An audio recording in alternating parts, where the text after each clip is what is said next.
There's too much hate in the Dota scene. Love each other, carries and supports. We can all work together to have more fun and enjoy and win more games of Dota 10-1 at 15 minutes. Banana slam giant.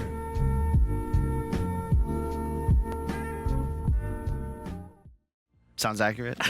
I'll look it up while we listen to Brian, because he is going to talk about how No Bounty Hunter got an early lead and then how they lost their lead.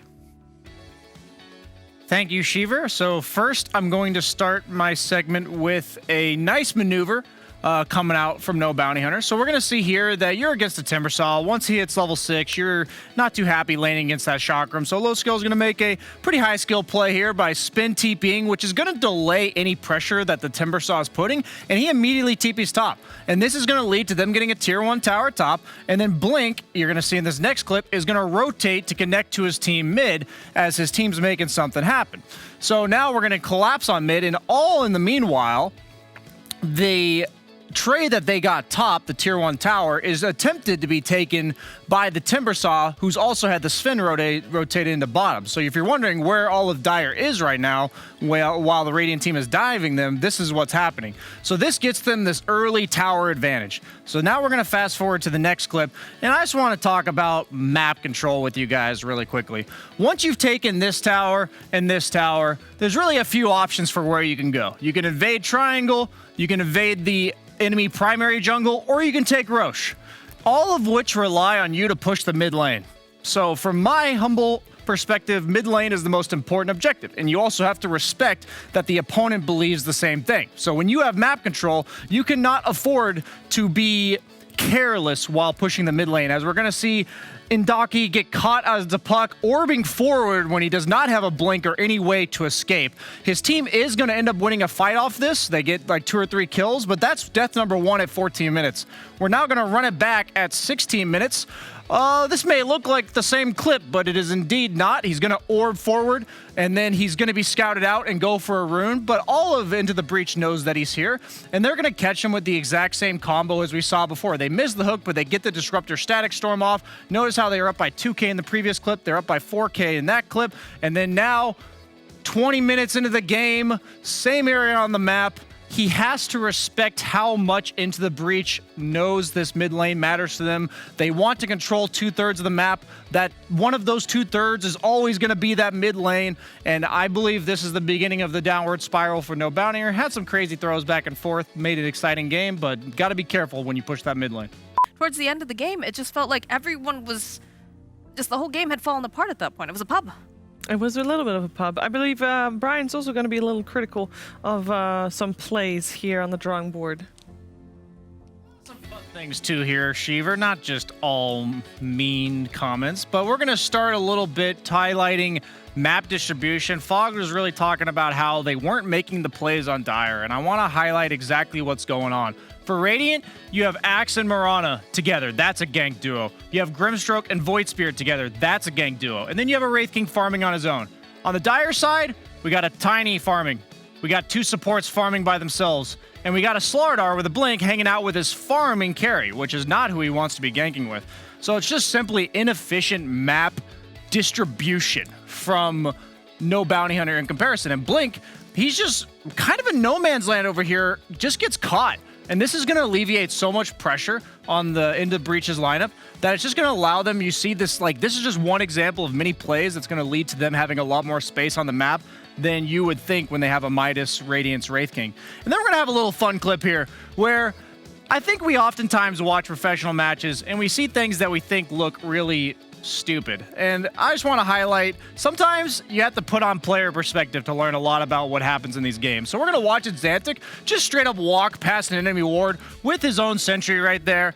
And then a few seconds later, he's going to die to a very obvious gank that most of us would be like, how does he not see that? So quickly we'll watch the play from his perspective. He's scared. You can clearly tell he knows he's at threat. He's running, and his HUD's going to cover the ward. He has absolutely no idea that that ward is there. The sentry was just recently placed, and I just think it's important that if you do want to learn from professional matches, you do try to look at people's perspective and exactly what they're going to see in the game, because that's what they're using to make their decisions. Thank you very much indeed. I would have not seen that word either. We're going to have a little bit of a learning segment coming your way because we have none other than the coach for ARKOSH that led them to victory yesterday in the game. We got him talking about some of the laning that happened during this game. Hey, Brian. Thank you, Shiver. That was a very well done introduction. As today we're going to be talking about some laning fundamentals. We have a pretty typical scenario where the 4 position for Team Bald Pablo here has drag creeps behind his tower. So we're going to talk about a couple dynamics that happen most of the time you do this. So what happens is the carry is going to get zoned away from this CS. As you see on the mini-map, the carry is not even here. And what's going to happen, though, is the Puck's going to get a small level advantage because he's splitting XP with Pablo, and there's more Radiant creeps left over than there are Dire creeps. So let's see how all of this is going to play out in the next clip. So now we're going to talk about common factors that lead to favorable trading. The closer the lane is to your tower, the more favorable the trades are. You got to consider levels, and you also have to consider how many creeps there are for each team. The more creeps you have, the better. So there's 5 Radiant creeps to 4 Dire creeps. It's closer to the offlaner's tower than you would usually like it to be as a carry, and Puck's level 3 while Curry's level 2. So all these things combined would say on paper that this is not a good time to go for a trade. But yet, Cine as well as Curry are going to try to go on Radix, and you see Pablo immediately ready to capitalize on this. All of this is because of the level advantage that Puck got from the early creep drag that Pablo did, as well as the fact that they had more creeps left over. Now that he's gone down, this is about 30 seconds, 20 seconds later, Curry is now facing let's see, 7 enemy creeps, which means that it's likely going to get pushed into his tower. And this is where a normal carrier would be saying, help me, I'm about to get dove. They're looking very aggressive right now. And what does Cine do? He's going to TP mid to fill the bottle of his Zeus. And so at this point, since he's all on his own little island here, Curry has to respect them. He has to be really far back in the trees to make sure he doesn't get gone on. But he's going to walk back down and get rolled on by the Pablo here. And this is a complete disaster in the early laning phase that can all be avoided with some good fundamentals. And we could just count all the creeps that are dying underneath tower. These are double denies, because usually you get 50%, but these creeps are dying for no XP to anybody. And it ends up being 5 creeps that go down outside of XP range while AA and Wraith King are both gone. So you can't get away with that usually. Team Bald did make it a little more interesting, but they do end up taking it in the end. They do take it in the end, indeed. And we're going to hear Brian talk about that game as well, and he talks specifically about the dynamic between a support and a carry. Thank you, Shiver. I believe there's too much negativity in Dota about how cores get incompetent supports and the supports never get carried. And I'm going to show you a beautiful symbiotic relationship between 5UP and Gorgc here. So we're going to see, we were talking about in the back, why is 5UP holding on to this salve? He's so low HP. Look at this. Doesn't he need his HP in order to contribute to this lane? And that's just me being a noob when I was thinking that in the back, as we're going to go to the next clip where they are going to then call for a TP from Excalibur, which is a great rotation to bring down Tipek early on when he starts to cut the creeps. And notice how Gorgc, as a carry, contributing to the gank, contributing to the kill behind their own tower. But notice how much damage he takes from a spin.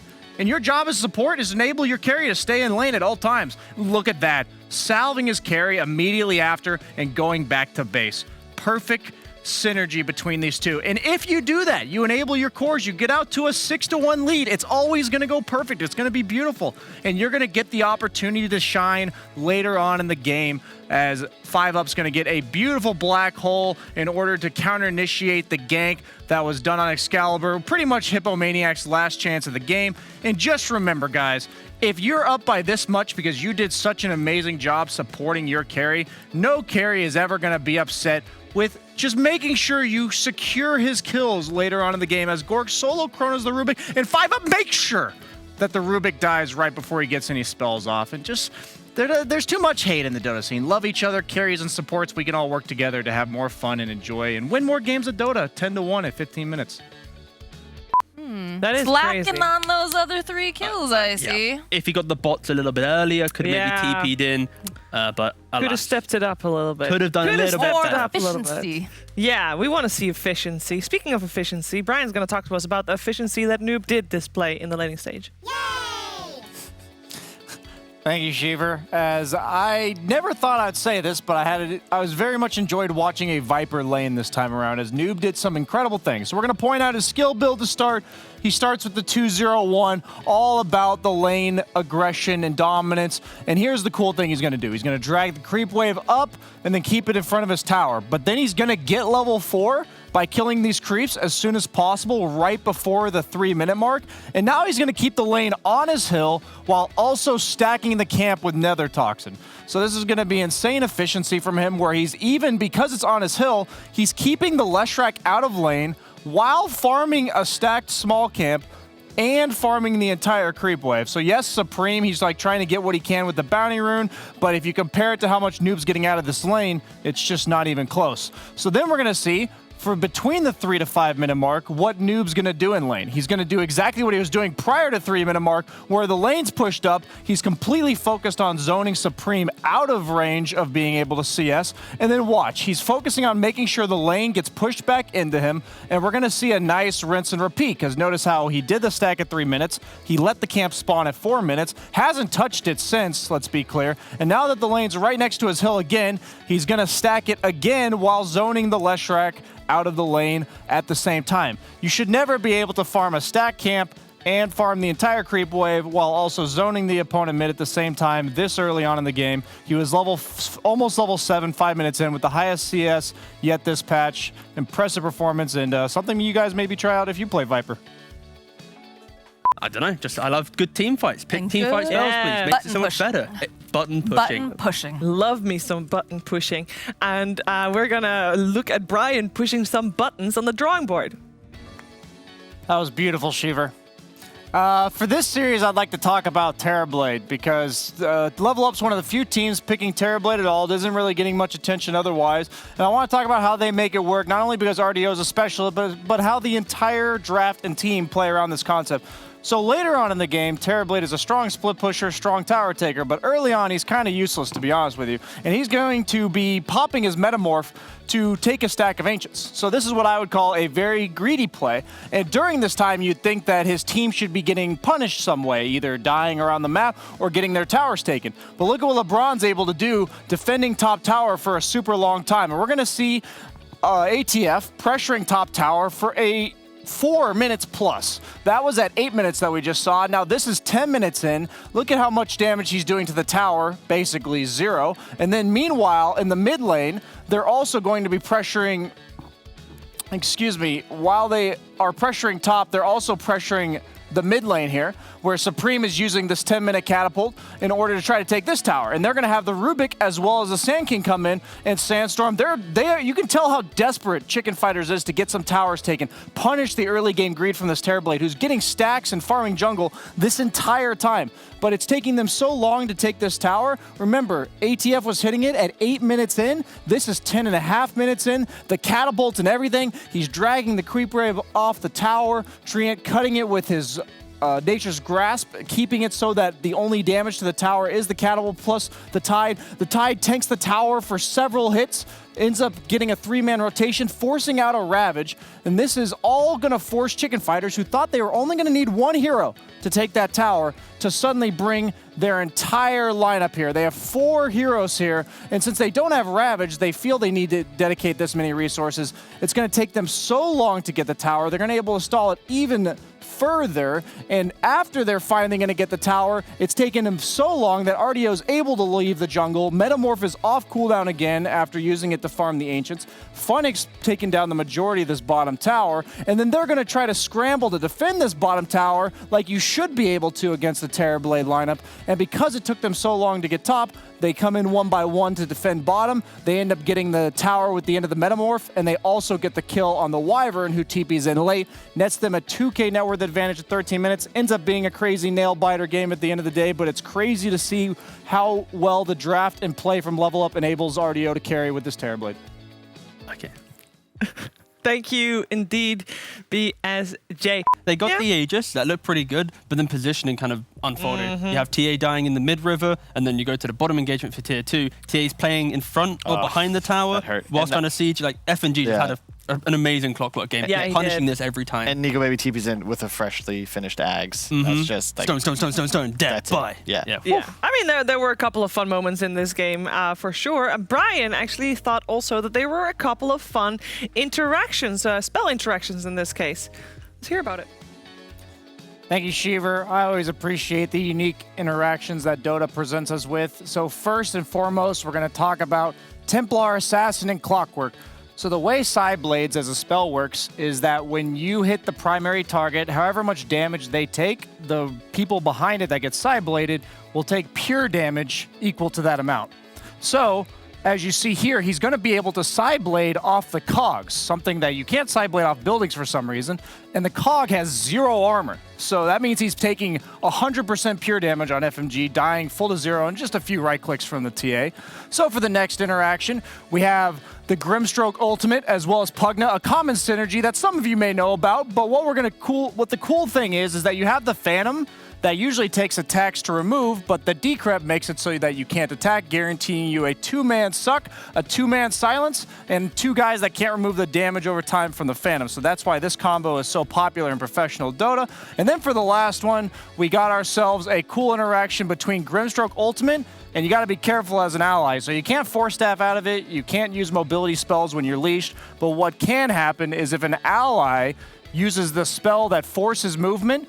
So he used the ultimate on Centaur, and Mars is about to spear the Monkey King out of range of the leash. So what happens is since he used it on the Centaur, the leash, which is still going for another second, is going to break and reattach to the nearest hero, which in this case was a lion. So if you guys have a Grimstroke on your team, be a little bit careful to break the leash, and it's always fun to see how different spells interact with each other. Definitely fun to see in. They did the draft the way it had to be played. It looked a little spooky for them, but I think they were just out team fighting Smashers. Like the Exactly, yeah. big team fight middle around the tier 1, the one where they just took the Rapier, the fight up top where they catch Ace farming a hard camp. They're just outplaying them. Yep, and it was very clear in those team fights indeed, and someone who will talk more about that is Brian. Yeah, Kyle, go ahead and spoil my entire segment, damn it. As we're actually going to talk about how the game looked pretty even early on, and there was just a few unfortunate plays for Alliance. So the first one's going to be in the mid lane. They're going to try to use the first arena on Stormer, and the Spearburger charge is actually going to bump him outside of this wall, which unfortunately saves him, but you see what they're going for, and it's not perfect. Things happen. Could go with the game plan. So Stormer, he's going to go on limp. This is the second one. And this is all when the game's looking a little bit slow for Alliance. He goes for the arena. They have the supports coming in, but just barely misses the spear. And that means that because of these early game failed movements, Alliance's game plan is backed up a little bit. But that's not going to stop them. So what happens here is this is the play that Kyle so kindly spoiled here, is that Ace is going to go for the hard camp, and we're going to go to Alliance's vision. And they're going to see his arrow, so they know he's here, but they're going to throw in the AA ulti to give vision for Limp to blink in, spear him to a tree, and immediately collapse on him with the wall, and it just leaves them with no counterplay, because even though Rasmus gets the 3 or 4 man Rolling Thunder, it was just so well coordinated by Alliance that it was too little too late. And then for the last one I want to show is a really cool play from Nico Baby that I think most Jug players would not make, is that he's going to immediately Omni-Slash, or first off, we're going to see them sieging the tower, protecting the healing ward as 5. Great formation, and Rasmus is going to roll in and they're going to retreat, and then Nico Baby is going to look to Omni-Slash a Treant Protector, even though OD is a immediate save. So notice how the Omni-Slash gets interrupted by the interruption from Stormer. And look at what the rest of Alliance is going to do. Like a shark, they're going to go after their desired prey. Stormer instantly collapse with all of their spells since the OD Astral was used and no longer can be used on himself, and they bring down a crucial target. So it was really cool to kind of bait out spells and then how they capitalize on slight mispositioning from Hellbears.